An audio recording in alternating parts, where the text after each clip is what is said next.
feeling of anxiety that you feel sometimes is when you know there may be a path that is an alternative for you that you need to try. I hit six figures in my first year, and the only reason I hit six figures in my first year is versus now I'm operating as a business, which means I need to do Exactly. some market research, right? I can't just assume I know what the customer wants. I know what Yeah. the client wants if I don't talk to them. It felt like my soul was being drained out of my body, like every day going into this place I hated. So, hi Deya. Thank you for coming on the podcast.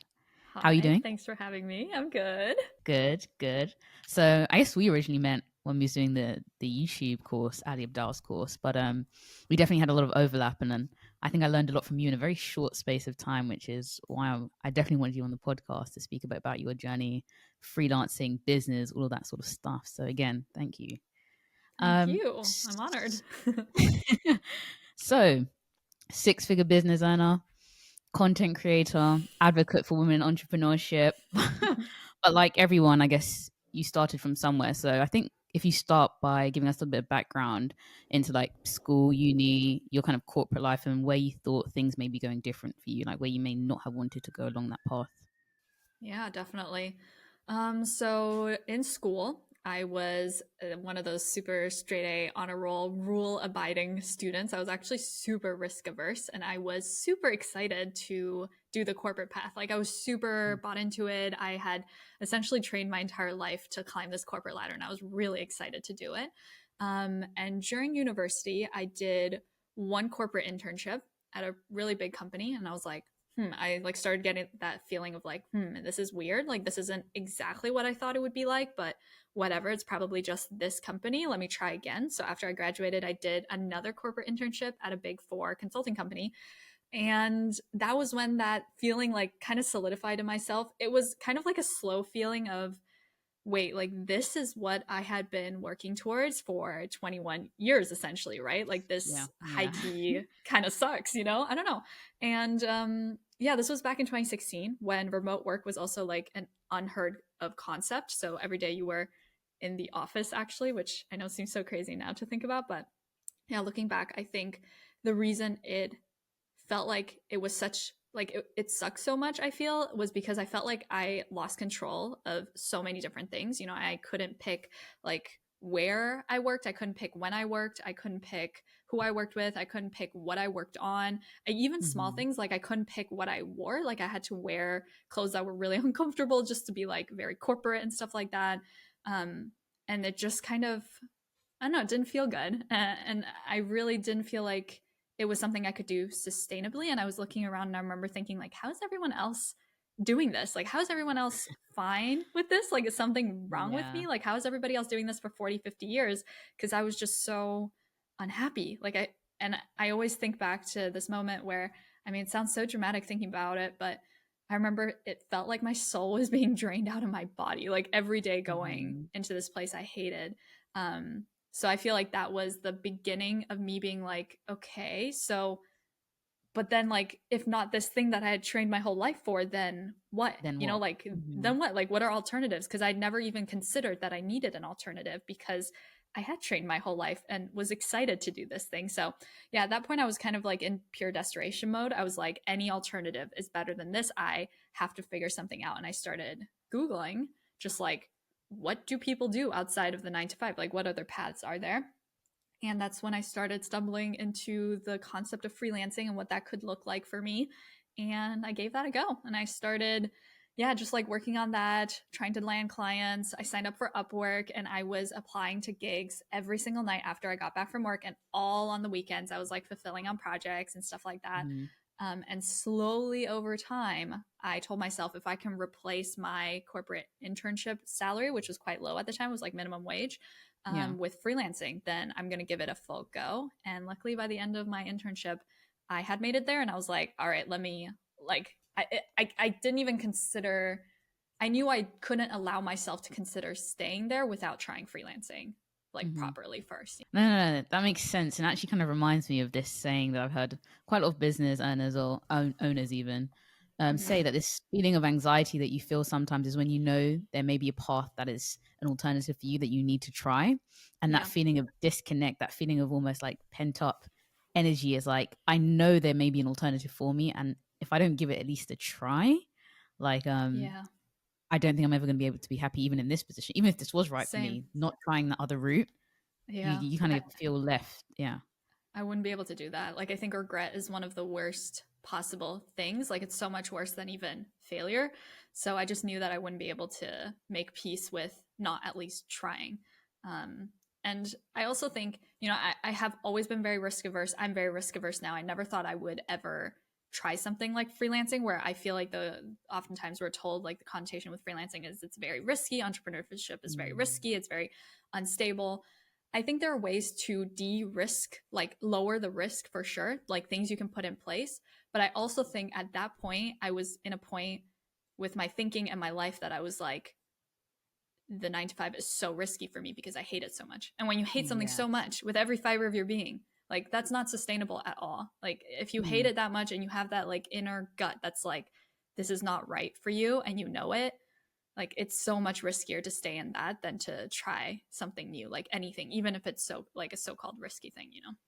Yeah, no, that concept or that idea of risk is very relative, right? Because, like you said, Right. if you really do not enjoy what you are doing, then the risk of staying in that particular path for the next 10, 20, 30 years is almost unbearable. Like that risk Yeah. is too high to take on, right? Versus somebody else who may Yeah. see like, actually, I quite like this, and so risking my career path perhaps is too much risk, more than I'm willing to take on.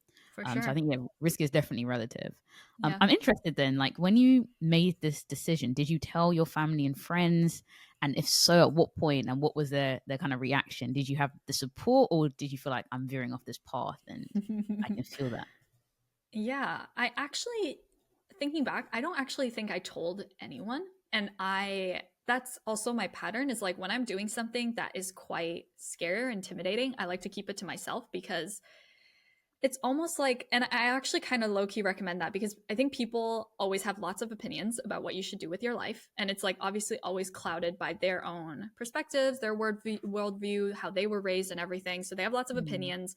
And those opinions are very dangerous. I think when you are just getting started with something that is already quite scary and intimidating for you, and you have just that little voice that's like, I think you should do this instead. Like when you have just that little voice and then you like tell someone and they have a really loud opinion, it can almost like stifle that little voice you have inside of you. mm, And I mean, at the end of the day, it's also like it's your life. So their opinions shouldn't really weigh and shouldn't have that big of an impact when it comes like when it's versus the little voice inside of you. So I didn't really tell anyone. I just kind of did what I felt like was the right next step for me. And then mm, eventually, once I started to like nurture this little voice and I started to gain more confidence with my freelancing, I was landing clients, I was starting to make money, I kind of found my stride. And these choices weren't so fragile anymore that I would be swayed by other people's opinions. Then I started telling people.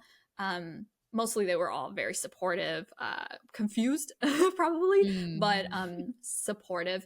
And I think it was because by the time I told them, I was more confident in that decision as well because I had waited a little and I had already been like, here's all the things I've done and I've already landed clients, I've already started making money. And they were like, oh, okay, like Deya has already committed and she mm. felt strong enough about this decision that she had already taken the steps.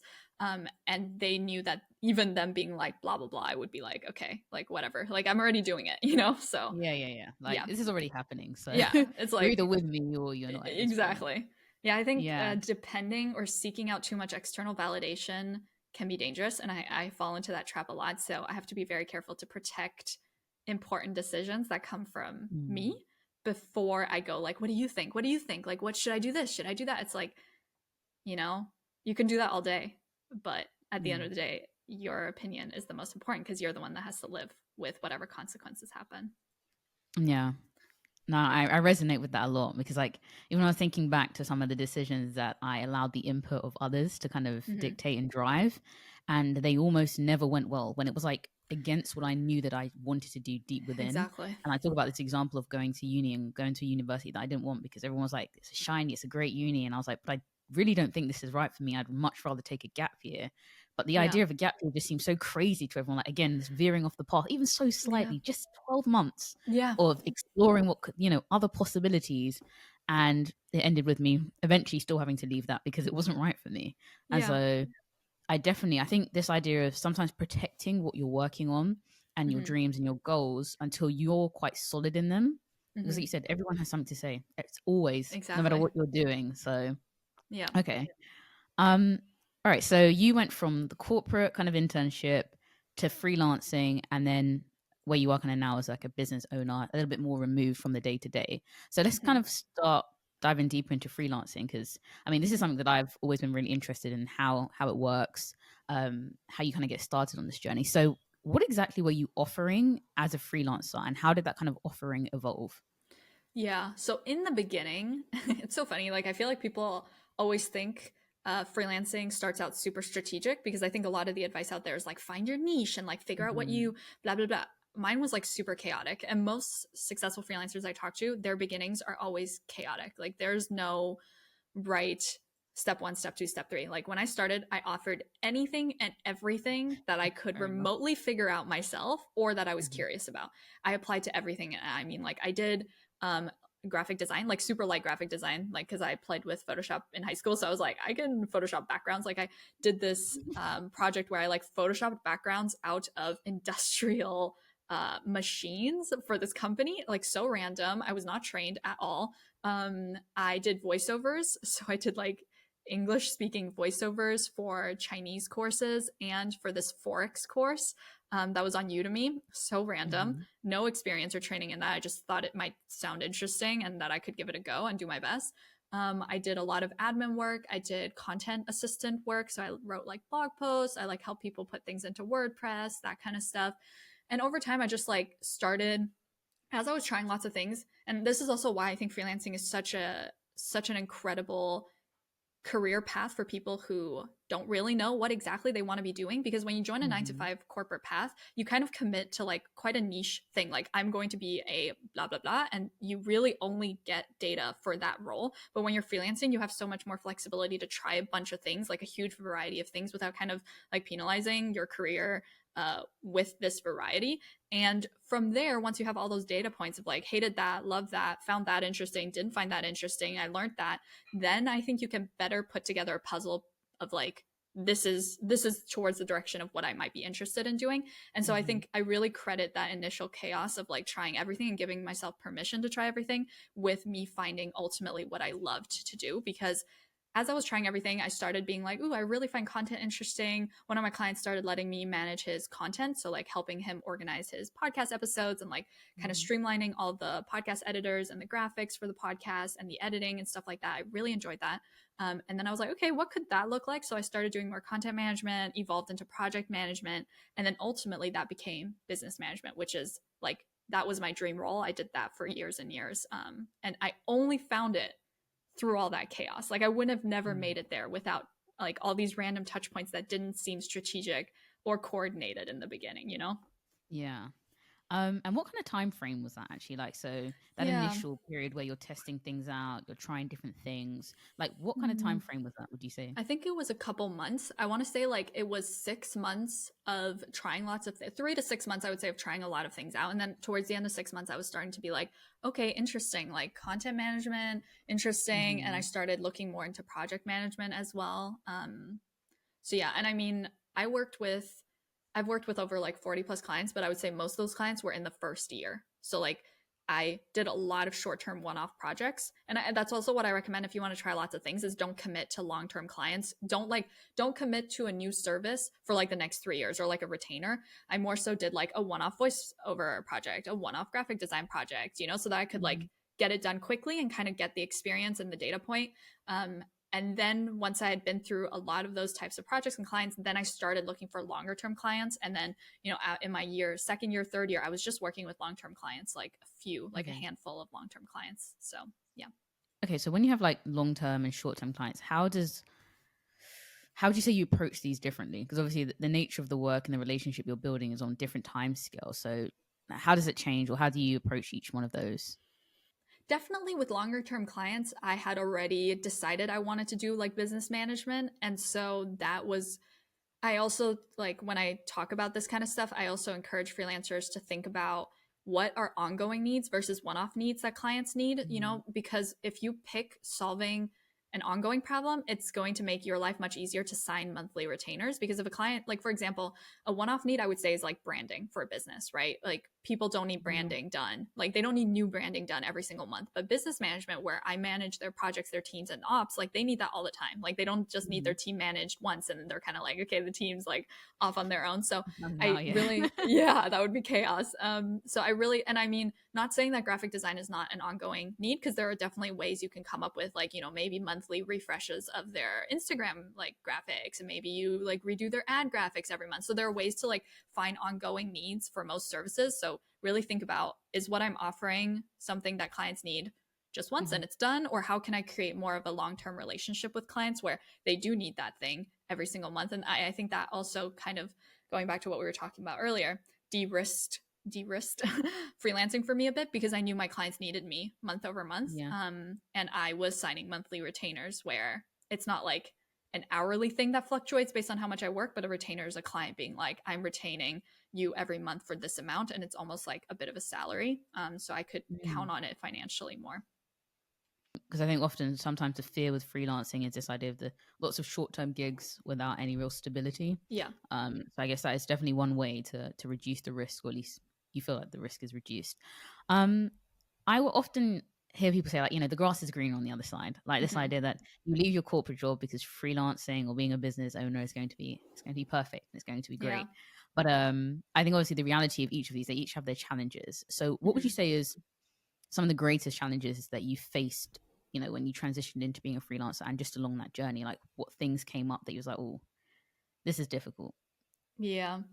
I would say definitely like loneliness in the beginning, especially if you don't have a community of people that do similar things. You know, like when I first started, I knew nobody that was freelancing remotely. I literally nobody even close to doing freelancing.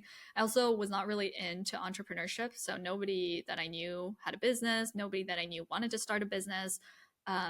So it was really, it felt like, oh my gosh, I'm on this weird journey that nobody whoops gets, and that I'm kind of doing it now all on my own, and I have to figure it out all on my own. So I think that's definitely a big struggle.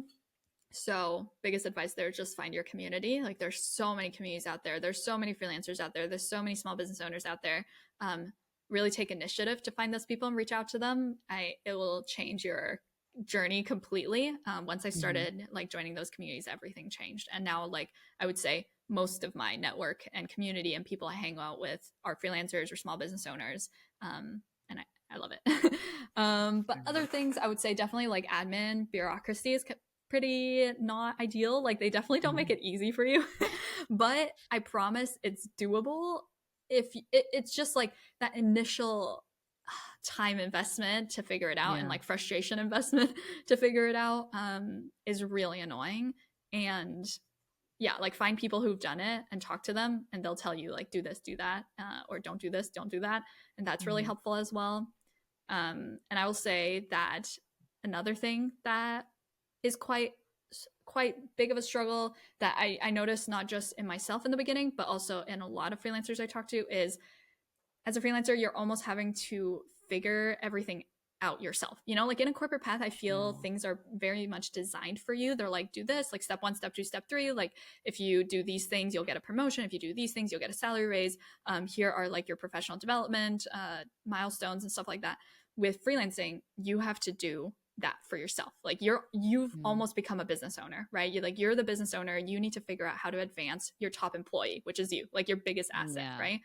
You need to give the promotions. You need to implement boundaries with clients. You need to protect yourself. It is almost like a blessing and a curse, because you get to do it all yourself, but you also have to do it. And if you don't do it, you're really going to be, you're going to really stumble into some hard situations where it's not ideal, where maybe you like burn yourself out, or, you know, you offer services you don't like, or you work with clients you don't like. You know, that stuff can all be fixed as long as you implement those things and you figure those things out properly, for your business, because you are essentially a business owner now as a freelancer. I like the concept of you're basically your biggest asset. You are pretty much. My dad always told me that center point. Yeah. Yeah. I think really, if you think about, more of us should think about life in that in general. Like you are really all you have at the end of the day, and it's about how you nurture and, you know, pour into you effectively. Yeah.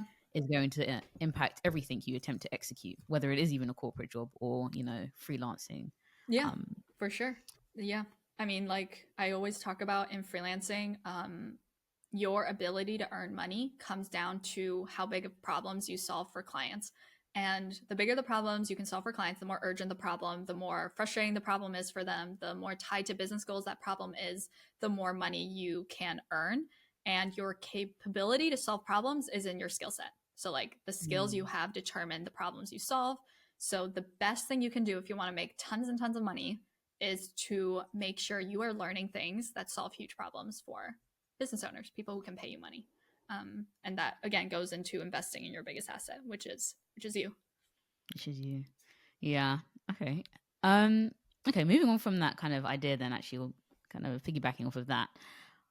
I am a perfectionist, and I think a lot of people Same. who are around my channel, and yeah, and even when we've spoken, it's clear that we have this in common. So the idea of failing or getting something wrong Mm, is just a headache. It's just an idea that's actually so yeah. stressful. So I'm curious to, as on your freelancing journey, how you dealt with failure. Firstly, what was one of your biggest failures, and then how did you Mm, recover from that? There's an annoying yeah. fly in this room. Sorry. It's fine. I don't even hear it. Yeah, good question. I would actually say I'm gonna flip that around because I think the biggest failure you can make as a freelancer is not handling your mindset and yourself. Like that is Mm, you are always going to be the biggest blocker in your business if you don't work on yourself. If you know, let things like and I understand I'm a huge perfectionist. Like I am like a total optimizer. I like don't want to do things until I'm 100% sure they're going to mm, succeed, zero risk of failure. I'm doing it the best possible humanly way possible. So I get it. But that is failure in and of itself to hold yourself back from something, to set such an impossible standard for yourself because like nothing is without risk, nothing is 100% mm, certain. You are never going to know what it will look like until you begin. It's like this quote that I find super annoying, but it's super good. It's like clarity comes from action, not from planning. I'm a huge planner, so it's hard for me to like always remember that. But yeah, clarity will come. You know, don't focus on the entire mountain. Focus on just the next step. I promise the steps will like emerge as you step forward. But you can't possibly mm, make a perfect plan for something you've never done before. So that is really the biggest failure, and I've really caught myself so many times holding myself back, not just for like these perfectionistic tendencies, um, because like perfectionism really is just a fear of like showing up and judgment and like having people be like, why mm, did she do it like that, or why didn't she do it like this, and all that stuff. So like not addressing those fears, as well as self-doubt, imposter syndrome, I'm not good enough to do this, I'm too young to do this, I've never done uh-huh. this before, how can I do this, everybody else is so much, all of those things are super super valid concerns. But I think it's way more important to address them head on than to kind of let them fester and let them, and I see this a lot where they appear as other stuff, like where it's like, I need a website before I start freelancing. I need Yeah. branding done. I need a logo before I start freelancing. It's like, you don't need any of that stuff. You don't need it. Like, you just need to begin. I did not have a logo. I have never had a logo as a freelancer. I have a logo for my course business, but I don't have a logo for myself as a freelancer. I didn't even have a website as a freelancer. I didn't have branding as a freelancer. Like, you don't need those things. Don't make up these like fake productive tasks for yourself to avoid confronting and addressing these fears that are bubbling up in your mind about pursuing something that's actually really interesting and important for you. That's the biggest failure. Yeah. It actually reminds me of a book that I was reading, The War of Art. This idea that Mm, you'll put up all these different so types of good. barriers, right? I know. Yeah, These ideas that it will show up in different ways, but it's all really getting at the same thing. This idea that you're exactly. scared to take the next step. So Yeah, you know you'll procrastinate, which is basically just doing something else instead of the thing you want to do, or you'll make up exactly. this idea that all of these things that pose barriers to you getting to where Yeah, you need to be. yeah. Um, and you can call them whatever you like, but it's always really the same thing. This idea that you're scared, your Resistance. fear, yeah, exactly, Yeah, resistance, right? yeah, Um, so yeah, I think that's a really interesting kind of idea that I want to dive a bit deeper into because I think this is yeah. something that I've noticed with women, Yes. and sometimes they struggle to again take these steps, especially the idea that if the next step is not perfect, if it's not Yeah. completely laid out and assured that it will go 100% right, especially Right. because we're conscious about our peers and how they perceive us, Right. and if we take that step and it fails. So Yeah. what was your journey with kind of this like in terms of confidence, assertiveness, even to the extent of asking for the money? Like Yeah. one thing I can think with freelancing and business ownership is this idea of how do I get comfortable asking for money? You know, how Yeah. much should I ask for? What happens Yeah. if I've determined that, you know, actually I should probably be paid more Yeah. than, you know, what you've been paying me for the last few months? Like, let's talk a little bit about that. Yeah, definitely. Yeah, and I 100% agree. And I definitely have seen that a lot in myself and also the students I work with, because I mostly work with women as well. I think it's obviously a complex issue question. I think there's a lot that goes into it. I will say for me personally, I think it was important for me to decide, you know, how important is this for me? Like, how important is it that I freelance? How important is it Mm, that I build a business? How important is this for my life? I think one, you have to decide how badly you want this thing. And then I think it's about accepting these things will come up and then creating a little plan for yourself for those things so that you can go through those step by steps until it becomes habitual. Because I very consciously at some point decided, like, I don't want to be the one to say no to myself. You know, like out mm, there in the world, people will say no to you all the time. You know, like clients will be like, no, not interested. People will be like, no, this is not what I'm looking for. No to that price. No to that service. No, like people will be saying no all the time. If you just add yourself to it, you add like your no on top of it, you will never get anywhere. You know, if I'm saying no to myself the whole time and talking myself out of trying things, like you're cutting your chances down from maybe like 30% to 2%. Because if you're mm, always blocking and that is your habit to always block yourself from trying things, I mean, the amount of getting out there is just going to be so low and your odds of success are going to be so low. And so I was mm, like, okay. It, and it was really hard in the beginning. It was really hard in the beginning because I didn't have that habit of allowing myself to try things that were scary yet. And I think that's why it's important to like write down, like every time something scary or exciting comes up, how will I address it? One, like I'm gonna do blah blah blah. Two, I'm gonna do blah blah blah. Three, I'm gonna do blah blah blah. Stuff like that, and reminders almost for yourself. Like for example, I have this very stubborn like principle reminder of like I would always, always, always rather try than not know. Like not knowing for me is so scary. Like of mm. always having that in the back of my mind, like, oh, what if that job had been the perfect job? What if like Yeah. doing that thing had been the perfect thing? Where would like I don't want to spend my time like thinking about those things. Like that's so frustrating. So anytime I came across, I basically told myself, anytime you come across a job, a client, a community, a person, whatever that is exciting, scares me a little, I just immediately start doing it. I don't even let my brain start the mental chatter. I just start. Like I just Mhm. immediately start writing up the job application. Like I open it and I'm like, name, Deya, last name. I start filling it out. Or if I see a cool client that I'm like, oh, I'd love to cold pitch her, I just immediately press message on Instagram and I start writing the pitch. Like I just make it habit to start when I Mm. get that exciting, terrifying feeling instead of allowing myself to sit on it. Because I think when you sit on it, your brain starts to make up all this other stuff. Like that's not a Mm. good fit because she would never say yes because you're not blah blah blah. Like Yeah. your brain, if you ask it, like this is actually something my one of my mindset coaches told me about, which I think about all the time, which is she says like the brain is a great machine. It can solve almost any problem you give it. So if you ask it, why is this job not right for me? It will come up with 1,000 reasons for why. It'll go all day, right? 100%. If you're like, why should I not do it? Then it will be like, here's why you shouldn't do it. But if you ask it, why should I do it? It can come up with 1,000 reasons for why you should do it, right? So, like, also Mhm. check, I think, what type of questions you're asking your brain to solve because you can play that game all day of like, why shouldn't I do this thing? All day, you know? And it could Mm. be totally valid reasons like, oh, it's scary. They might say no. Yeah, true. They might say no, right? But so then I don't even indulge that. I just begin. I just like take 5 minutes, sit down, and I start it. Once you start it, the momentum often like carries me through. Crazy. Um, Yeah. and I think that also builds confidence, which is definitely something you have to like keep getting out there and keep getting Mm. rejected. And with each rejection, the thing you tell yourself also you have to be very like obviously kind and compassionate to yourself. Where it's like when I get Yeah. rejected, the only thing I tell myself is, I'm so glad I tried. I'm so glad. Now I Mhm. know. Mhm. Now I move on. Like I'm so proud of myself for trying, you know, instead of like, oh, I knew you were gonna get rejected. I I knew, told you you you know, were gonna yeah, fail. exactly. Yeah. You suck. This is just confirmation. It's like now that I've been on the other side of hiring, I have also seen like that oftentimes it just really doesn't have anything to do with you. You know, oftentimes it's nothing personal and it's so easy to take everything Mm. so personally, but oftentimes it's nothing personal. And so the less you can take it personally, the easier it will be for you to move forward.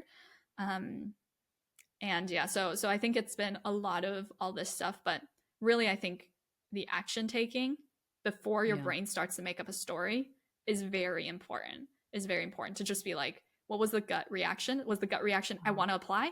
Just start. Do You it. know, like yeah, Mhm. don't be like, but dot dot dot. Like, what if dot dot? Don't indulge that. Your Mm. brain will go all day. You know, so And I think the this idea of like just going is there's I think it's Atomic Habits. The idea of mhm. like the 3 second rule because I Yes.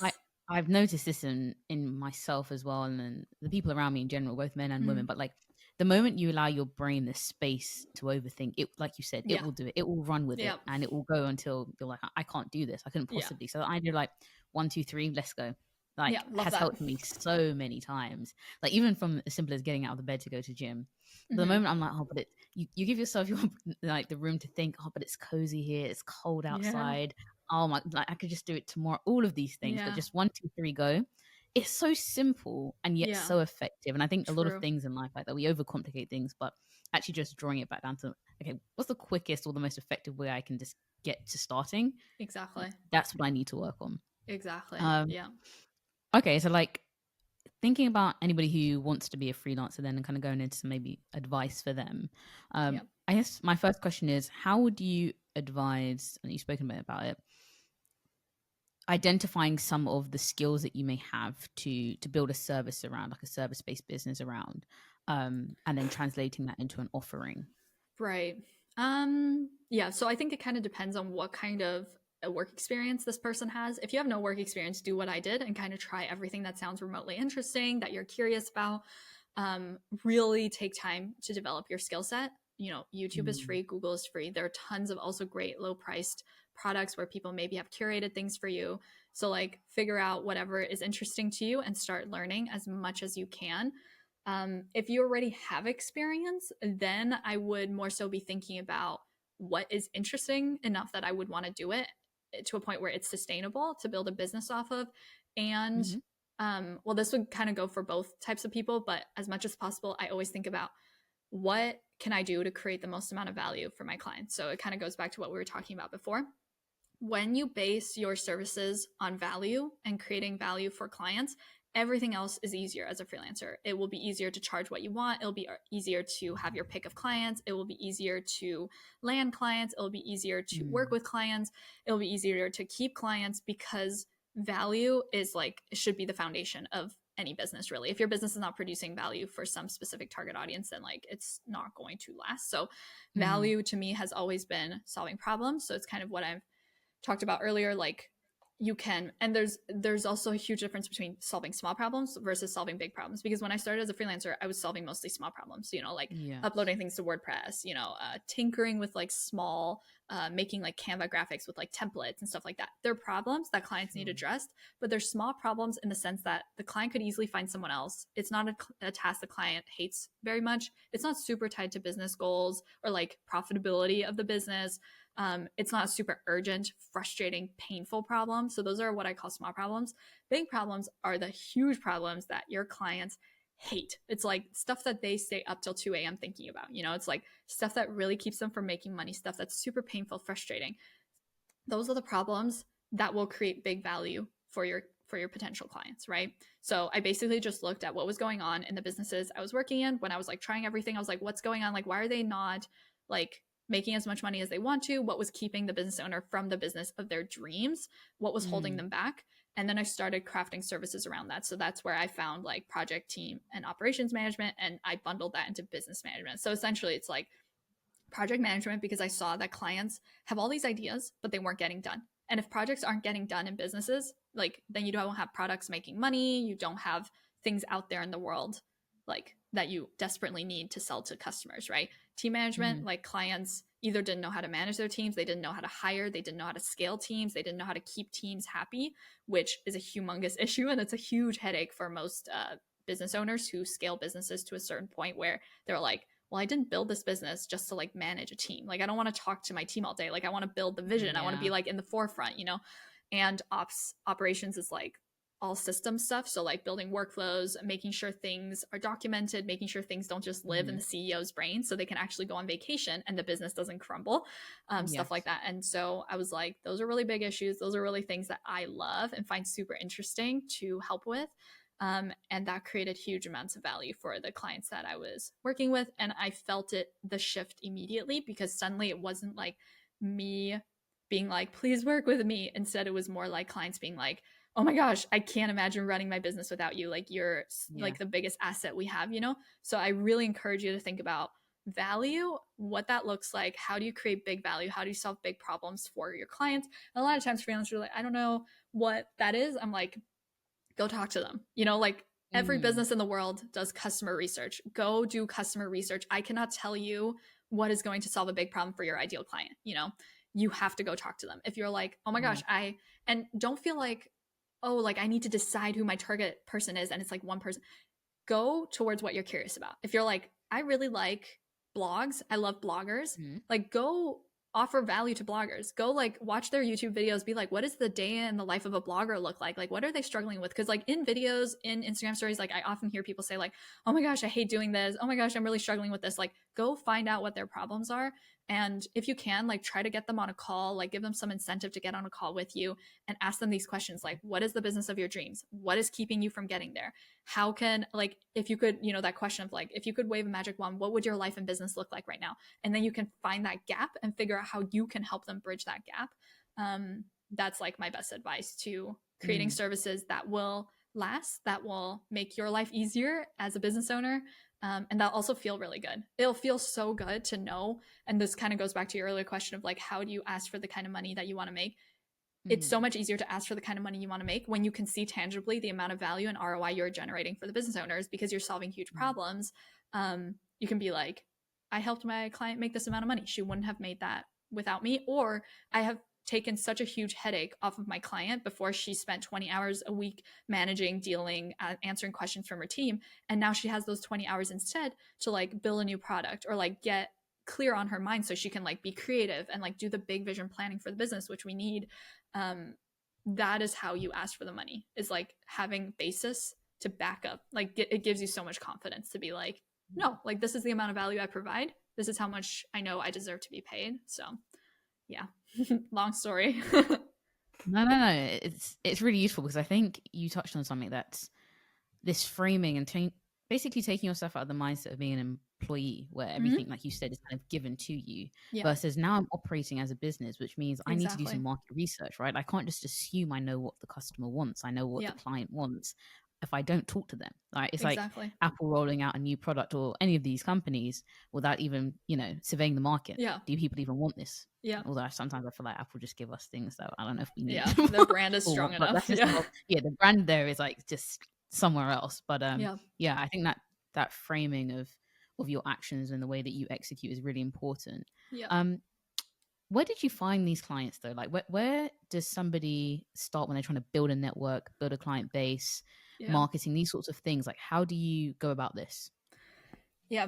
So the first thing I will always tell people is you have to accept that it will take time. I think a lot of people go Mm. into this with the wrong expectations and they try like 3 times, it doesn't work, and they're like, it didn't work, you know, or like they try for like 2 weeks and it didn't work. And it didn't work, you know, it's like it will take time.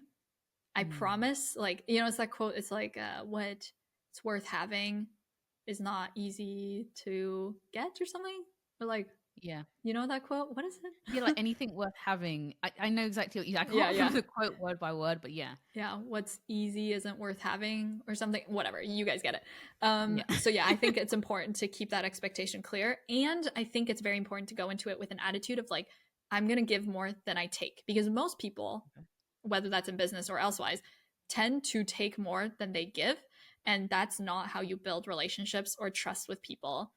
When you network, this Mm. is just my personal opinion, because yeah, I get a lot of like messages. I think you and I have talked about it. Messages from people being like, "Hey, like, can you hop on a call for 15 minutes and tell me exactly what I should do about blah blah blah blah blah?" Or like, "Hey, I have this like really long question about how I should do blah blah blah blah." You know, like when you show up to somebody for the first time and you're already taking from them, you're asking them to give you time, to give you energy, to give you, you know, yeah, like yeah, just like their most precious resources. That is already starting the relationship off on the wrong foot. You know, that person is not going to want to invest back in you if you don't show up as, let me try to see how I can help you first. And as a freelancer, it's very important. I think to have that mindset of how do I give more than I take to my clients, to my network, to my community, because if everybody's doing that, everything is just much better. And it's a much better way to build trust. And trust is the foundation, I think, of just like everything in business. Mm-hmm. So like that's my first side of the advice in terms of like mindset and like attitude and stuff like that.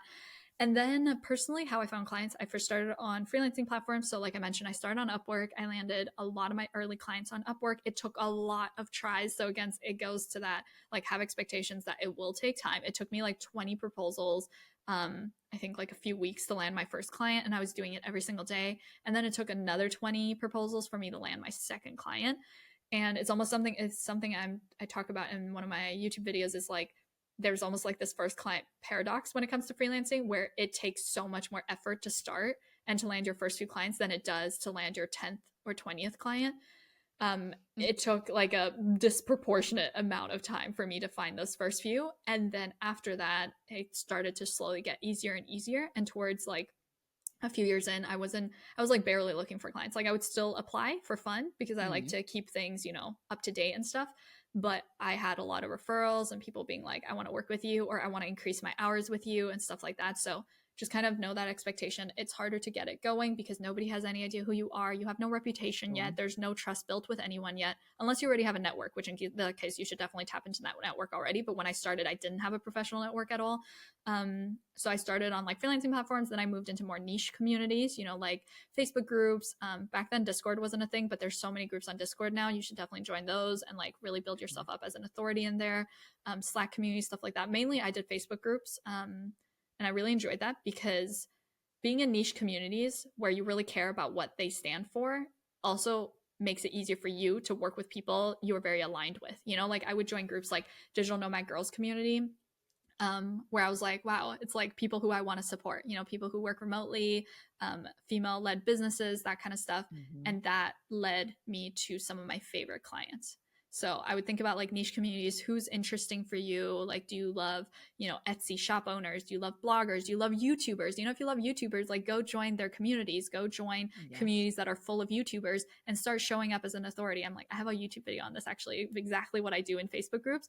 But really, Yeah. it's just about, again, give more than you take. And I see people join communities all the time where they're like, hey, I'm blah, blah, blah. Like, here are my services. Here's how you can like book a discovery. Like, that's not giving before you take, and that's not building trust. So giving Mm. before you take means offering value, showing up, being consistent, helping people where you can, building up that authority of like, here's why I know what I'm doing and stuff like that. And then, it's obviously a longer term strategy, but very, very rewarding because it really just takes a small handful of clients that you love, especially if you're offering a long term service, to fund your freelancing business for like 3 to 5 years. Yeah. And another thing I will say, which is so underrated as a freelancer, and I wish I had done this way more, is cold pitching.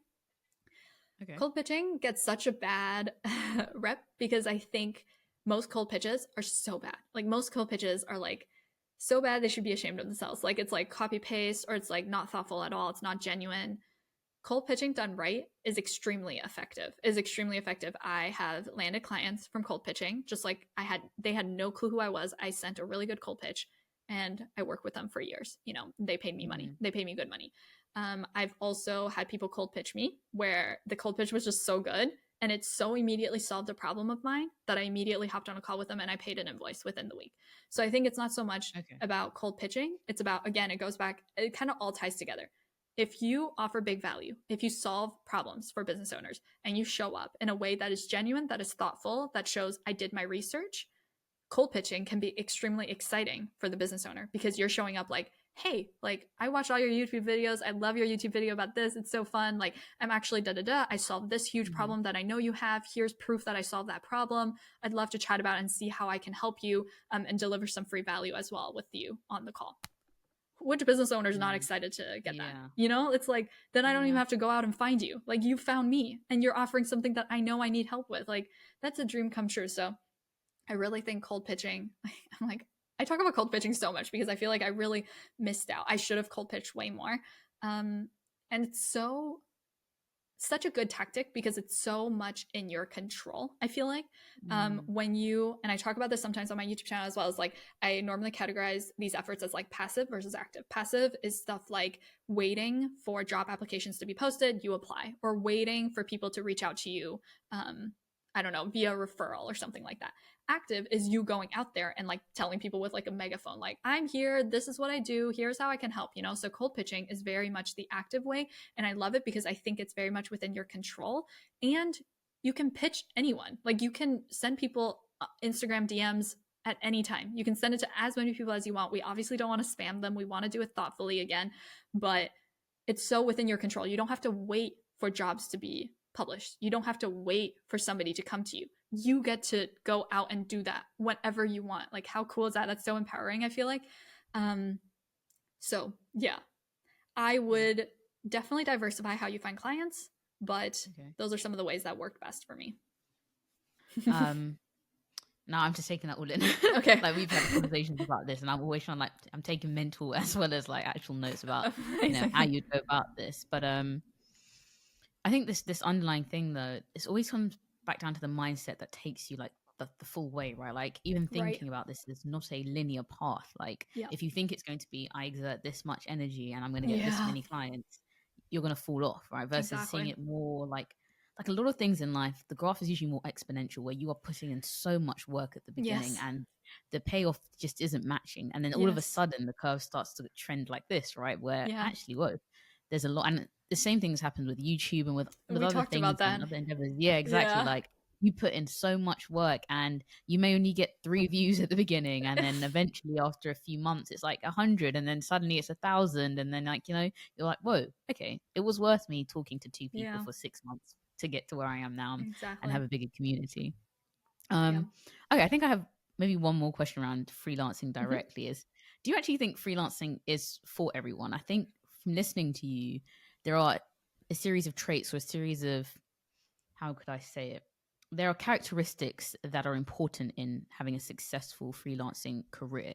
So, Yeah. do you think freelancing is for everyone? And what kind of traits and characteristics specifically should one be looking at in themselves Hmm. to identify whether I could actually be successful on this kind of path, or maybe what kind of characteristics I need to develop and build so that I can actually, be successful? Yeah.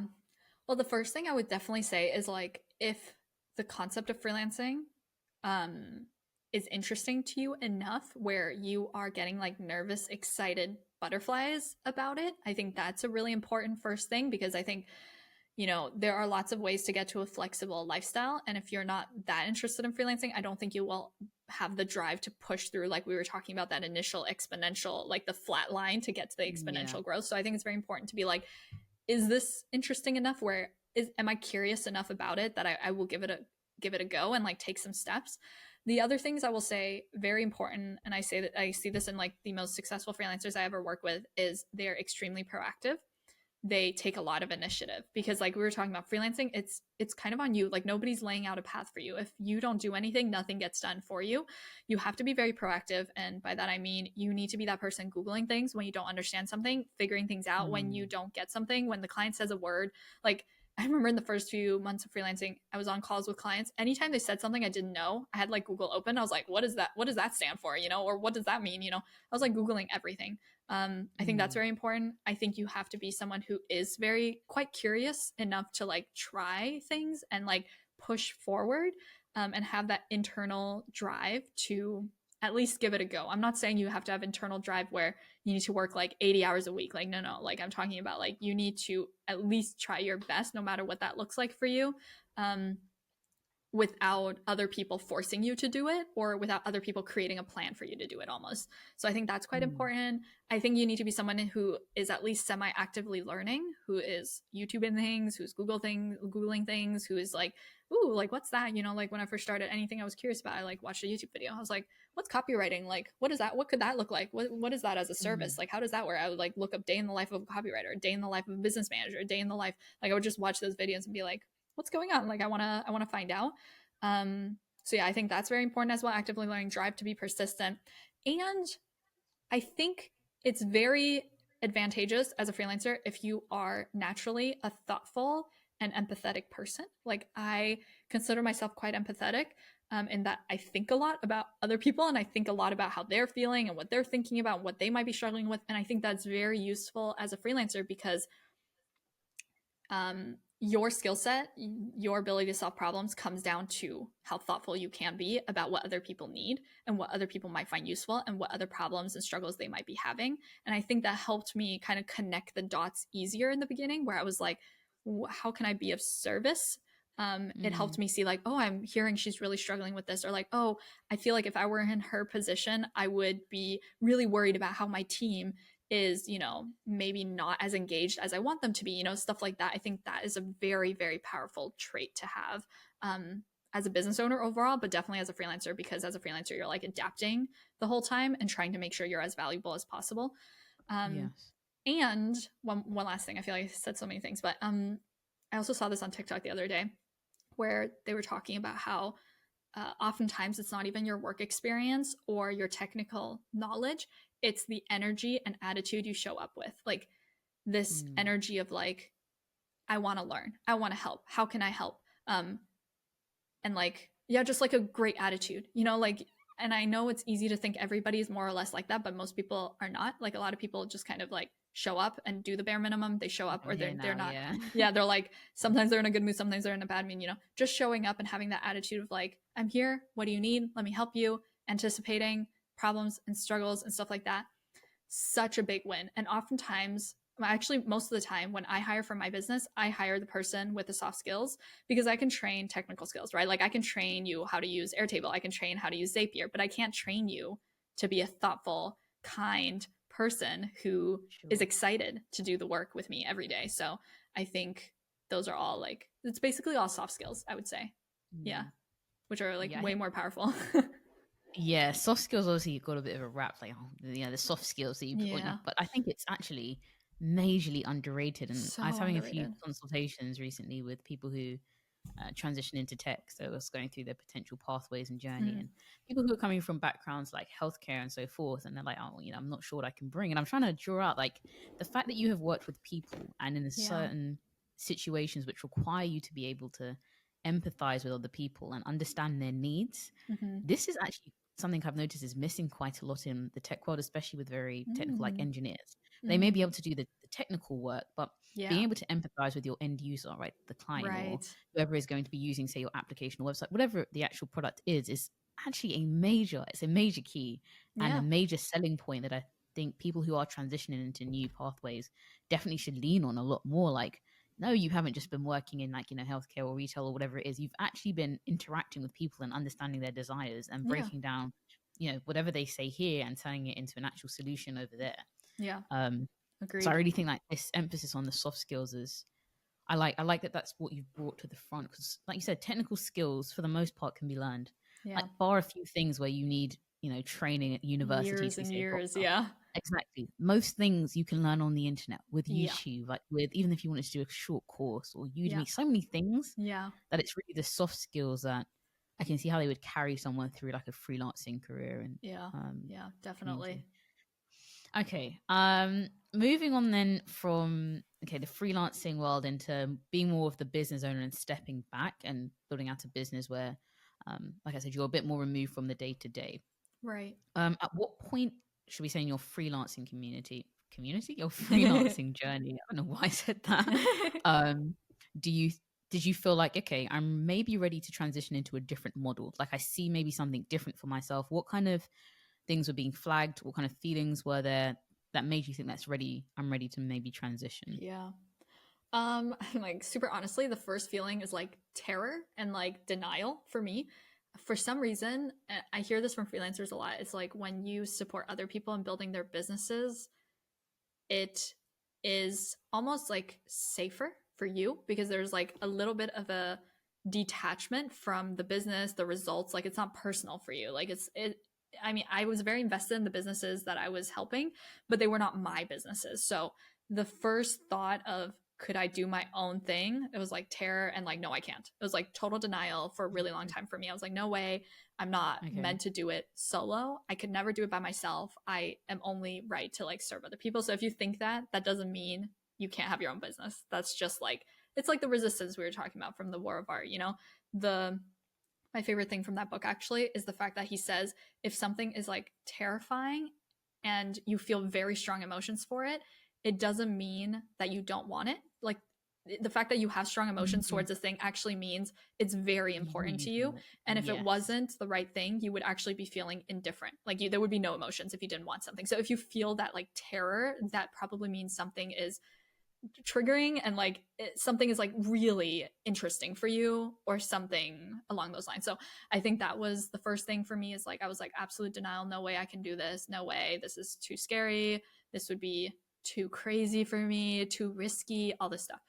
And then I think what happened was more and more people were messaging me. So essentially, when I was freelancing as a business manager. So I managed the businesses of my clients. And through that, I met a lot of people that were like customers of my clients or my clients as friends, my clients as network, where a lot of people were asking me, like, for example, how did you learn how to be a business manager? I want to become a business manager. Like, did you do a Mm. course? And I was like, no, I just Googled everything. Like, I just figured it out on the go. It was very chaotic. And they were kind of like, okay, Deya, like, that's a bad answer. That doesn't help me. And I was like, and I would go on these calls and like try to tell them like here's what I would focus on learning and stuff like that. And on the other side, I had my clients as friends and network. They were like, Deya, I want to hire you. And I was like, I'm fully booked. And they'd be like, okay, then refer someone else. Like who else does what you do? And I didn't really know anybody who was doing exactly what I did. And Okay. so I was like, I'm sorry, like I can't off the top of my head think of referrals. And so that started prompting in me being like, is there a gap in the market for Mm. business managers, who do things exactly the way I do them? And so that's when I started being like, okay, what if I just like, it was like terrifying. I was like, what if I just start secretly? Again, I didn't tell anybody, like literally Yeah. kept it the biggest secret in the world. Um, building like thinking about what a curriculum could look like, how would I teach this if I had to teach someone from scratch how to be a freelance business manager. And so I Mm. started developing that curriculum in secret. And then after I had developed it for like, I feel like, was it like, uh, it was in January 2020. And actually, the catalyst to starting was, um, yeah, something in my personal life kind of like shook me pretty hard to, this Sure. degree of like, life is really short. And that shook Mm. me hard enough that I was like, okay, like I have to at least try. Again, it comes back to like, I have to at least try. So January 2020, I made a commitment 15 minutes a day. Didn't matter what I did, how I did it, 15 minutes a day minimum. I would work on my business and this content and this curriculum. And so even if those 15 minutes were like just me laying on the couch thinking about it and being like, what could the next lesson be? It didn't matter. Like 15 minutes I could manage because I was full time freelancing at that time. So I didn't really have that much extra time. So I was like, 15 minutes, I'll do that. And sometimes that turned into like 3 hours in one day. Sometimes it was just 15 minutes. But that got me started because I made the steps really small and manageable for myself. And I really like it's what they talk about in Atomic Habits, like the small steps compound, even if it Mhm. doesn't feel like it. And in April, the course was basically done. I hadn't recorded anything yet. So that is when, so 4 months in, basically, 4 months I kept it a secret. Then I briefly Okay. mentioned on Instagram stories, and I did not have a large audience. I had like 300 followers at that time. I briefly mentioned, like, I'm thinking about making this thing. I started making it, like, blah, blah. And this one girl, her name is Denise, she reached out to me. She was like, Deya, you have to let me beta test this course. You have to let me beta test it. And I was like, Mm. okay, I guess I could run a beta round just for her because at that point I was like, nobody else is going to be interested. Who knows? We'll Mm. see.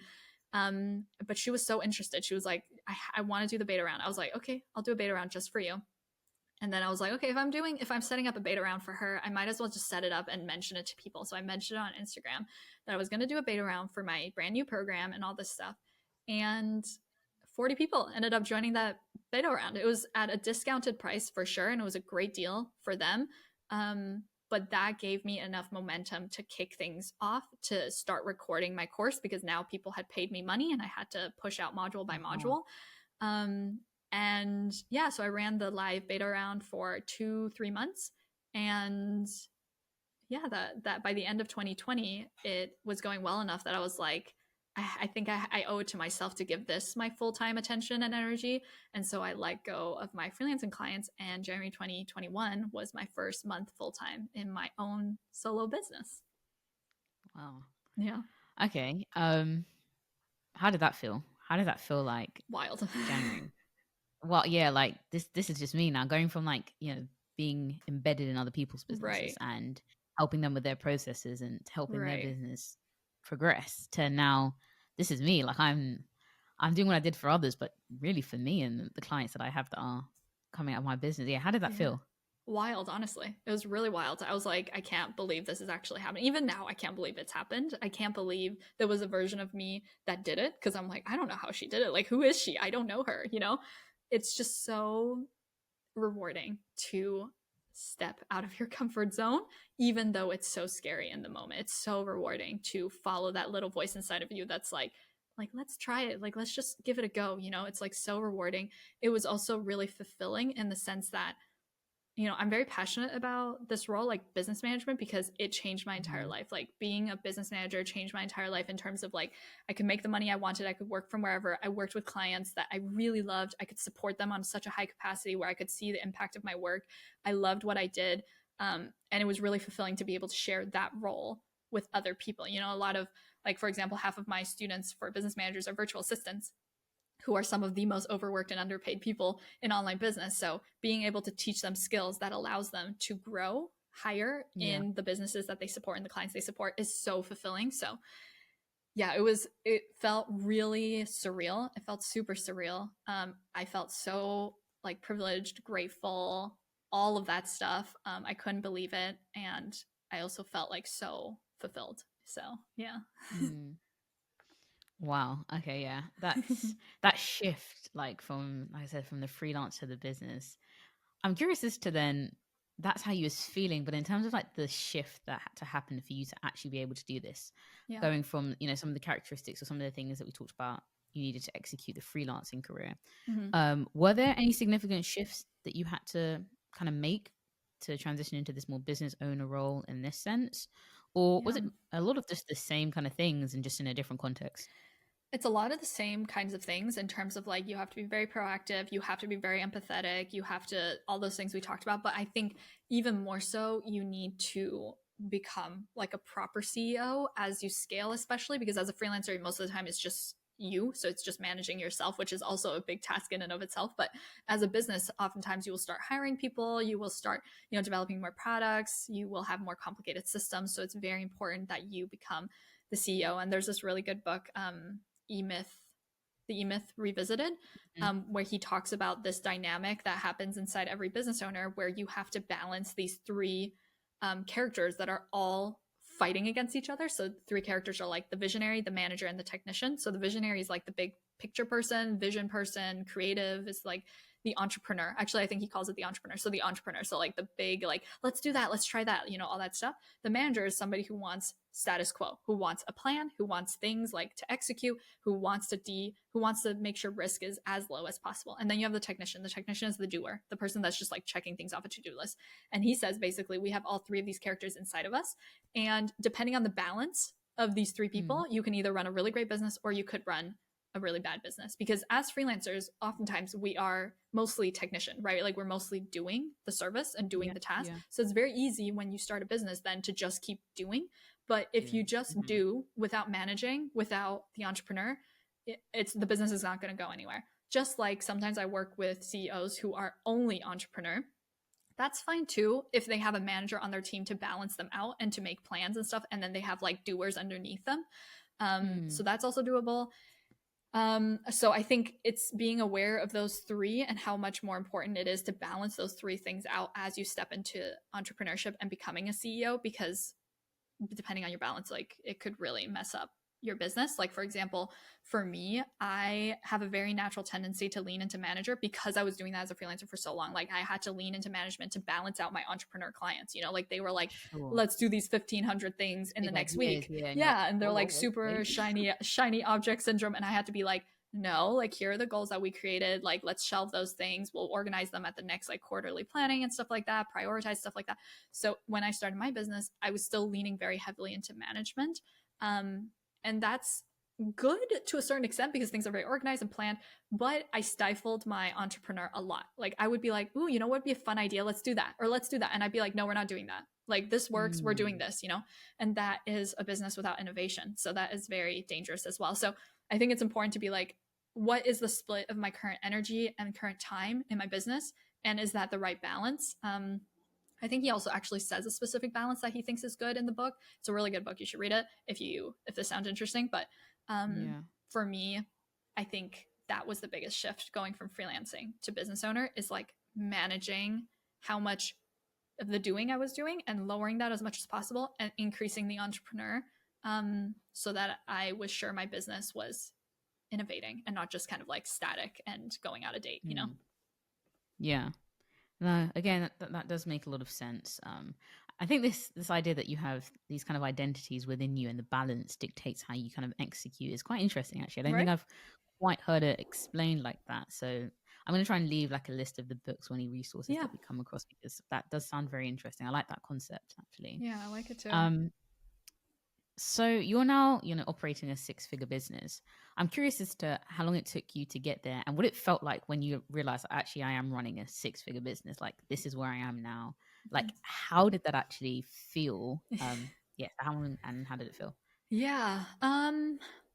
I will say I hit six figures in my first year. And the only reason I hit six figures in my first year is because I freelanced for 5 years prior to that. That is not a realistic expectation I think most business owners should go into business with. The only reason I was so successful, and that's also why I think freelancing is such a great thing to do first if you want to be an entrepreneur, you want to start your own business, because it is such an invaluable way to see how businesses work behind the scenes. You know, I was behind the scenes of 40 Hmm. plus businesses, all industries, all sizes, all types of clients, all types of products, digital, physical, everything. And I saw exactly how it worked and what needed to happen to make those things work, what kind of teams they needed, what kind of systems they needed, all that stuff. And I also learned so much about what not to do. I saw so many mistakes happen, so many different things. And it was really good as a freelancer because I was so objective to the mistakes that were happening in the business. Like it didn't feel like personal failures. If something didn't work out, it was more like, oh, I see why that didn't work. It was because, like a launch didn't go well. Oh, it's because we didn't do enough lead gen or something. Or, oh, this thing didn't work because, my client really struggled with imposter syndrome. And so she procrastinated doing this product and building this product and shipping it. So Yeah. I could see all those things. I took notes of them, filed them in my mind. And that was, I think, the only reason my business hit six figures in its first year was because I essentially was building businesses, but doing it for other people, for one, and also doing it in a way where I was not very personally invested, not that personally invested to the point where it was like my name or my thing. Obviously, I was invested, but yeah, I think I really credit that. And obviously, it felt super exciting, super good because I felt like all of that knowledge was now being used to build something that was mine, like my own, which Yeah. I had never had before. Like before, all of my effort and energy and time went into building things that, I was behind the scenes. So like I was building somebody else's image and their business up and their legacy up, which yeah, you learn a lot. Like clients, I learned a lot, and clients often also even paid for me to learn things and apply them for their business. um, but Hmm. it was really exciting for the first time to be able to do that, to build something on my own and for myself Hmm. and be like, this is my thing. So Yeah. it felt really good. But yeah, I want to make it clear that that expectation is definitely, shouldn't be the expectation. And I think it's much better to focus, if you're just getting started with entrepreneurship, to focus instead on what we talked about with freelancing. And I think that's also why freelancing feeds so well. And it's like I always talk about, like the freelancing to entrepreneurship pipeline is like so Hmm. elite, you know, because as a freelancer, you learn to be so empathetic. As a business owner, Yeah. it's so important to get what you are doing for your people and how you're providing value and how you're providing big value for them. So I think it's more important to focus on that when you start, instead of, revenue and stuff like that. Yeah. No, I can definitely see like this whole idea of being the freelancer, and taking that role on for all those years. The amount of knowledge and experience you acquire is quite easy to then obviously someone to look at you and be like, oh, six figures Yeah. in 1 year. Overnight But you're like, success. Yeah. You're no, no, like, no, six. Yeah, exactly. yeah, Like years and hours of yeah, learning, hours of getting feedback from people, yeah, understanding how the business that I'm in is actually working, and taking actually being kind of intuitive or actually looking to see where things could be going wrong or where they could be improved. Not yeah, everybody is actively doing that sort of stuff, right? Sometimes we just show up and we're just like, cool, just got to get this done, yeah. versus actually taking the time out to make notes first, mental Right. notes, but also actually getting physical notes Yeah, about, if I was to do this, this isn't, I would definitely reconsider this particular portion, or exactly. actually this way of operating marketing isn't ideal for this type of Exactly. business. I'm going to do something different. Exactly. Um, and I think sometimes we a lot of people skip to this idea of the glamorized, the business owner. I'm going to own a business, Yeah. and they forget that actually a lot of successful businesses are run by people who have been in the industry and done the work, for years before that. They didn't Yeah. just jump in and just start. Oh, so I think Yeah. that's a really important thing for people to remember, and all of us to remember when we're trying to embark on this kind of a journey. Yeah. Um, do you think entrepreneurship is glamorized in general? Like, Mm. I see sometimes on TikTok and things like that, like everyone's Yeah. like, "Oh, quit your 9 to 5 to be Yeah. a boss babe." Like, Ah, yeah. do you think it's glamorized? Um, yeah, I do think it is glamorized. I think there's way more chaos than people show online. It's a lot of ups and downs. There's also, I think, or I'm like, maybe it's just me, but I don't think so. It's like there's a lot more internal drama than people share, I think. And obviously, people want to show up and like share the successes and like share the good stuff of it because it is very, it's like you have to be very vulnerable to share. You have to get very vulnerable to share when things are bad and stuff like that. So yeah, it is definitely glamorized to an extent. I also think though that we are often shown a very specific version of entrepreneurship. This very Okay. specific like hustle, grind, like we're like no sleep, that kind of stuff. And like I'm so yeah, like the flaunting the money side of it. And there are other ways to be an entrepreneur than that. Like there are other versions of entrepreneurship that don't look like that. And Mm, it's very easy to fall into the trap of being like, there's only one way of entrepreneurship and that's what it needs to look like. I need to grow, I need to scale, I need to, you build a 6-figure business. Then it's like, I need the multi 6-figure business. Then I need the 7-figure business. Then I need the 8-figure business. I yeah. need to have the 100-person team. So it's very natural to default to that because that's the version we're shown. But there are also in my opinion, way better and more sustainable ways of entrepreneurship that might feel better to you. So I think in that Mm, sense, I think that that version is glamorized. Understandably. But there are mm, other versions of it that you can find for yourself that might be a better fit for ultimately what you want beyond just like, these kind of like, in my mind, sometimes pointless goals where you're mm. not even sure why you're chasing 7 figures. You just are because it's the next thing. Just yeah. Yeah. And it's like, Hmm. you're like, when you get there, then I'll blah, blah, blah. But it's like, nothing changed when you hit 6 figures. So like, why would something change when you hit seven? Like 7-figure businesses are just trying to become 8-figure businesses, and like, what's going to change there? I don't know.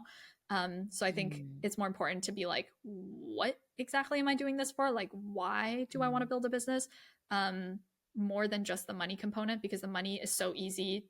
It's so easy to get swayed by money at some point that you need to have, I think, a stronger foundation of what's actually important to me. Is it time with family, friends? Is it flexibility in my schedule? Is it nothing on my calendar? Is it the ability to like go have brunch on a Tuesday morning and not worry about anything? Like, what is it exactly versus just like, I want to make mad money?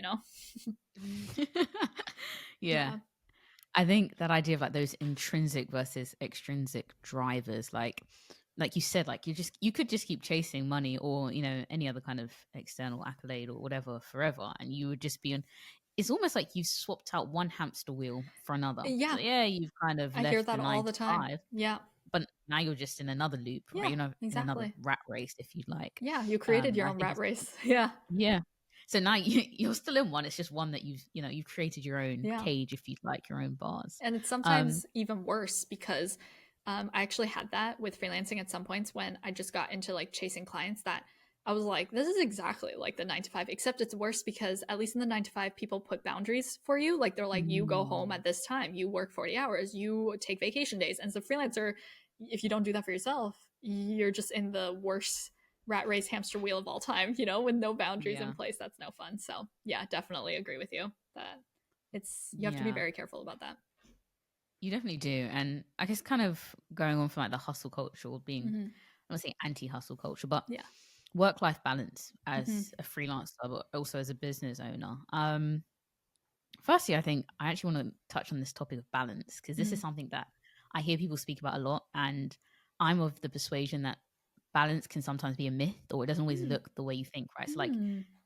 if you're in a certain season, for example, when Ah. you were, at the beginning of your freelancing journey, Yeah. you had to put in the time, you had Yeah. to put in the hours, you had to go the extra mile. So it would have been lovely to say, like the 4 hour work week, I'm only going to work 4 hours this week. But at that point, when you're building in that season, Yeah, true. balance may look different to when you have established a business and you can take a step back. So I'm Mm. curious as to what your thoughts are on the idea of balance, and how you've kind of navigated that in your journey. Yeah, that's a really interesting point. Yeah, I really like that. I agree. Yeah, I totally agree that there are seasons to all businesses. And I think in the beginning, that's also why I was saying, like, I think it's important to establish how important something is to you, because I think that will give you enough drive and momentum and Mm, excitement to get going and to put in, a disproportionate amount of effort in the beginning. And like, also, I was saying earlier, it takes more effort to start than it does. It's like, it takes more effort to start something that's like not moving than to keep rolling a yes. ball that's like rolling gently down a hill. Already in So motion. Yes. yeah. So, I mean, yeah, you can start slower. Like, even when I started my business, my rule was 15 minutes a day. So, Hmm. yeah, you can start slow, but I think it's more useful to push harder when you have that initial momentum and excitement for a new idea where you're like, this sounds really interesting. Obviously, I think there is a balance to it. Like, you shouldn't burn yourself out in like 2 weeks and then be like, oh my gosh, I have no more energy. I'm done. Yeah. Find what's right for you. But I think probably more important is finding a way to do it for a while, like finding the best Mm, balance for you to do it in this season for a few months. I think is probably what I would say is the best way to get started. But definitely utilizing that initial excitement is very powerful. You should definitely use it while you yeah. have it. No, no, I definitely agree with that. So how have you like created then this work life balance that you're kind of in the season that you are in now? Like, what boundaries have you set up? What kind of things you have in place to make sure that you are, if you like, balancing the work that you have to do, the business that you're trying to build and Yeah. continue to maintain, but also the life that you want to live. Half the reason that you was building this is, yes, you have an interest and a passion for business and growth, and also bringing other people onto this journey, Hmm. but also wanting that freedom in your own life and not being tied to a 9 to 5. That's the point. So how do you create this balance? Yeah. I was thinking about this, and I think I would say there are two different things that I tried to focus on. One thing is more like the logistical. I'm not even sure if logistical is the right word, but logistical side of things, where like I remove all work triggers from my free time. So I have really strict working hours for myself, and I really encourage that, because in the beginning when I was freelancing, I worked every single day, no matter what time it was. I was like, Mm, 11 okay. p.m. the client wrote me, the client's in the US, 11 p.m. No worries, I'll just like do this thing real quick. Weekend didn't even exist. I just worked every day. I was like, it's not a big deal, like I enjoy my work, so whatever. um that's fine if you enjoy it, but there comes a point where I think you realize that that's all you ever do and it's never ending. And I think Mm, at that point it's really important to put in limitations and like boundaries around stuff. So for example, for me, like I close my laptop at 5 p.m. every day, and I don't open it again until the next day when I start work. And I don't open my laptop on the weekends either, because um I just know opening my laptop, for me in my mind, because I use my laptop mostly for work, in my mind that's a work trigger where I'm like, it's work yes. mood. It's work mode now. Work day is here. And I always quit my mail app and Slack app as well. Because I know if I see the mail being like 20 emails or something, or like 20 Slack messages, that triggers my work mode again as well. I'm like, let me start answering emails. So I don't do those things. Another work trigger is like my work email. So I don't have that on my phone so that I can't even see what's happening. So I just like, on Friday night, I go to bed. On Friday at 5 p.m., I close my laptop. I don't know what happens until Monday morning in my work email. So I think that's really important. I know it's hard, but it's really worth it to do those things. Like, kind of like, yeah, like anything that you find yourself being like, oh, that's making me go into working. Don't do that. Like, I don't even sit at this is like my working computer. I don't even sit at my working computer on my laptop Mm, during non-work hours and stuff like that. So that's one side of it, I think, is removing work triggers so you don't even get the thought of like, okay, I'm about to go into work. And then the other side, I think, which is way more important, because I can say like all these things all day and lots of people still won't really like do them, because I think mm, you need to do a lot of internal work to like figure out why you want to do this, and if and how you want to do it. Because like for me, for example, it was extremely important to me at some point that I was like, I actually want a full identity and life, colorful life outside of my work. I mm, don't, and I very consciously don't want work to be who I am. I don't want my business to be my identity. it's much more healthy for me to have that detachment, to be like, I'm a full person outside of my work. If my business goes under, that doesn't say anything. Like, I'll do my best, but like, it's like at the end of the day, I can't control everything with my business. I have a whole life outside of that. And so I worked really hard to build a life I'm really excited about outside of work. And I think that's also maybe the problem sometimes when I talk to people who work a lot, is they don't they haven't spent enough time investing into building things that are exciting and fun outside of their work. So it's also like, if you have no other Mm. options, then of course you're just going to go back to work all the time. Of course, then like what else is there to do? So I think it's really important to find other sources of fun, excitement, enjoyment, and actively work on building those things up. And instead of letting yourself slip Mm. back into work all the time, if like work is your comfort and safety zone. Um, so I think that's very important to check in with yourself and be like, who do I want to be? What do I want my identity to be rooted in? And in general, I also just don't like it when my identity is just rooted in one thing, because that makes me too nervous. I'm like, I don't want, what if that one thing gets taken away? Then like, who am I? So Yeah. I was like, I know I want it to be like multiple things. It's like my business, my hobbies, my family and friends, my interests, that kind of stuff. So I think it's really important to have that conversation with yourself first, because I think that will impact how seriously you take everything else, of like, do I want to implement things that protect my work triggers? And like, do I want to, yeah, like just have important things and fun things that I look forward to and stuff like that. And I also think having boundaries and like limitations makes all aspects of your life better. It makes you more excited to do each Mm. thing. Like, I'm excited to start work because I have time away from it. I'm excited to go do my hobbies because, like I love my hobbies and stuff like that. So I think diversity is really underrated in like stuff like this. So yeah, that's I guess the Mm. two sides of what I think about, is like, logistically, how can you actually create strong boundaries and like just don't even allow yourself to think about it. So it's like controlling your environment almost. And then the other side is like figuring out, why do you want boundaries? Like, why is that important? And then being like, how can I now actually work on my own attitude to create those? I don't know. No, no. Again, it makes a lot of sense, and I think you touched on two things. Obviously, like that separation of space, both like physical space, like you said. Obviously, you don't spend much time at this particular at your Mhm. desk and so forth outside of working hours, but also digital space, because I think that's something that can get really Yeah, muddled up. true. Like especially if you use like the same devices for work and for Yeah, pleasure, or like outside of work. All it takes, like you said, those triggers, and I think that's a really actually important and key word to use. Like you see the email or you see the yeah, message, and it's happened to me before, and you're like, oh, okay, if I just check it out. yeah, Once you've checked it out, you're writing an email yeah, response. Oh, that email actually requires yeah, me to go and look into some documents. yeah. Oh, and suddenly it's been two Exactly. hours and I was supposed to be leaving the house Exactly. 30 minutes ago. Like, so I think that's really key, but also the mindset behind it. Yeah, I think we don't really think about that as much when you're building out this work life balance. For what? Like, if you don't understand what you're trying to balance, what life outside of work looks Yeah, like, it can be hard to stay on track with those things. And it's exactly. something that I kind of try to talk about on my TikTok and stuff like that. Even when people are talking about going into tech, Yeah. like that's great. Tech is a fantastic industry to be in, right? But Mhm. that's not going to be your whole identity, or I'd hope it wouldn't be your whole identity. Yeah. That yeah, I code, yes, within working hours and maybe even outside of it, you work on some things and you want to upskill. But Yeah. who are you outside of that? Like you are a whole human being with a Yeah. whole set of passions and interests and experiences. And don't ever let yourself get so sucked into the work stuff that it becomes like that's all I am.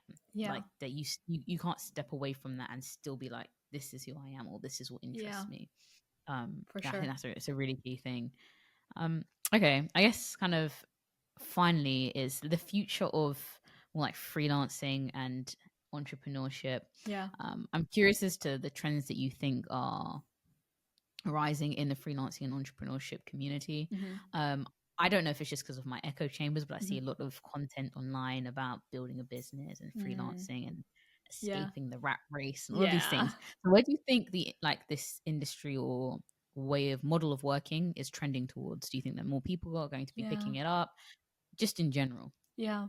Yeah, I definitely think more. I think it's going to grow for sure. I think Gen Z is a very brave generation, and really, I feel like not as status quo-y. Like, I'm kind of borderline millennial Gen Z, so I kind of feel like I don't identify with either, but I understand both. And so I feel I like see, I get that. Gen Z is like very brave and really not as status quo-y as like millennials, where I feel like millennials, we were raised to be very like, these are the steps, do them. And Mm, I don't know. I think it was like a really weird thing personally, for me to freelance when I did, it felt super weird, but I don't think it feels that weird for Gen Z to think about it, as weird as it was for me to think about it. I think for Gen Z, they're more like, oh, we don't like this. We're going to say we don't like it. And then we're going to figure out what we do like. And so I think it's very brave, and I think it's really cool. And I can't wait to see like Yeah. how they do it. And I also see way more Gen Z, like younger entrepreneurs coming out than I ever did before. I'm not sure if I'm in an echo chamber now as well, and maybe I wasn't as plugged in back then. Yeah. But I feel like I swear there weren't as many young entrepreneurs like back in 2016, 2017. I mean, it's not that long ago, but yeah, I really feel like they're braver, and also I feel with like the amount of digital support and support system, the ecosystem, it's just so much easier to start businesses. Even now with like AI and stuff like that, it's just so much easier to get started. There's a lower barrier to entry. You can just like set up a Shopify store. You can just create a website super easily with like Squarespace. You can like set up an Etsy shop. Like there isn't as much you have to jump through. So I think it will just make it easier and easier. And I also hope that, kind of what we were talking about earlier, I hope we'll get more perspectives on like entrepreneurship and how that can look like, and the different types of it that we can pursue, and showing kind of like it can be more than just one thing. It can be more than just this like super hustle and grindy hardcore thing, which I really don't think resonates with a lot of people truly, but they feel like they have to do that to be a good entrepreneur, which you don't, like it doesn't have to look like that. So yeah, those are some trends that I mean, I hope to see. Yeah. I think it's interesting you touched on AI, because it's something that I think about quite a bit. And there's obviously, when ChatGPT came out and the public was using it, there's this fear about what does this mean for employment? What does this mean even for freelancing and entrepreneurship? Yeah. So in your opinion, do you think AI will create more opportunities than it takes away in the freelancing and entrepreneurship kind of realm? Because obviously you said about these tools that are out there that can make so many things a lot easier. Yeah. Do you think it'll be a net benefit for for freelancers and entrepreneurs? Yeah, we also talked about this. I think it's such an interesting conversation, because I think AI is going to create more opportunities for people who are curious and figure out how to make it work for them. I think it's not going to be good for people who are like, who are just not taking the steps to at least learn and like be like, what is this thing, I mean, that's also in life in general. I think people who are curious and try to figure out how to make the current situation work for them tend to get further ahead than people who kind of just like get stuck and grumble about something. I mean, it will change regardless. So if you can't control the fact that it's going to change, the only thing you can control is what you do with it and what your attitude is. And I mean, you and I were talking about this the other day. I think about all the time, people are so worried about AI. They're like, oh my gosh, it's going to completely replace my job. Valid, but think about the amount of people that don't even use Google properly. I work with so many business owners who have not used Google the way that I use Google. And that's Google. Like, all you'd have to do in Google is just type in some keywords. I know so many people who don't even know how to use Google properly. Do you think everyone is using AI like in that way? Like, I don't think so. I really don't think so. I think people, especially like if you talk to a lot of people in this industry, we're all curious about AI. We're all trying to learn it. I don't think the average person who's like quite afraid of AI is embracing it as much as we are, I think. So I think it's important to keep that in mind, of like, some people don't even use Google. Like, they're not even interested in figuring out AI. And so you as a freelancer, it creates such a great opportunity, because now you can use the benefits of AI, save yourself time, save yourself energy, and figure out how to use it for people that don't want to use it or don't have time to use it. Because maybe some business owners just like, they don't have time to figure out AI. They don't have time to like go back and forth with ChatGPT for like 4 hours trying to get it to like learn the brand voice, right? So like you figure out how you can use AI to, again, it goes back to solving problems, creating value for specific clients. And I know clients would be happy to pay for that, So I think it's very important to be like, how can I use this to my benefit?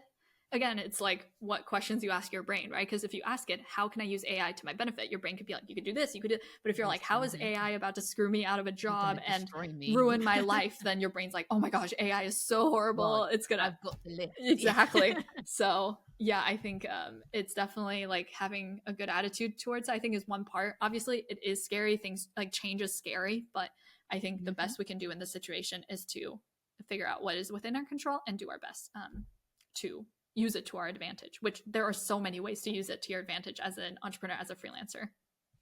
Yeah.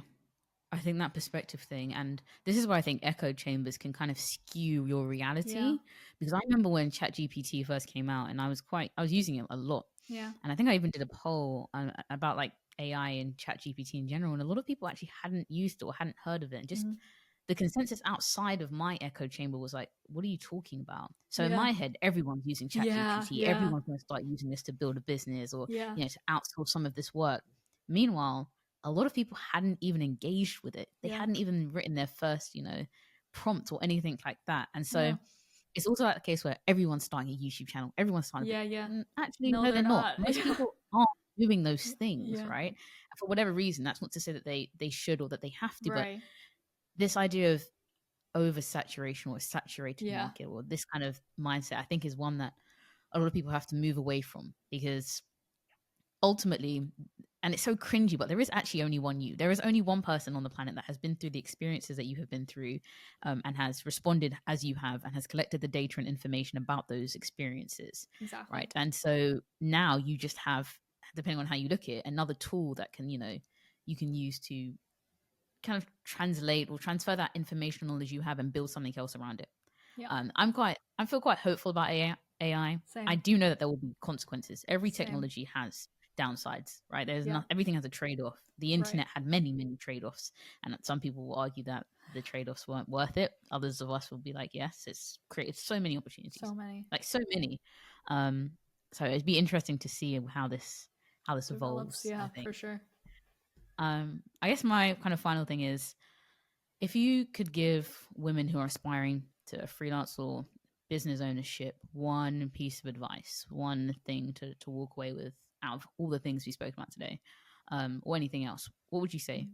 One thing. That's hard. One thing would probably be start before you're ready, because you're never going to feel ready. You're never going to feel ready to do something you've never done before. You just have to start, take the first step. Don't focus on the mountain, just focus on the first step.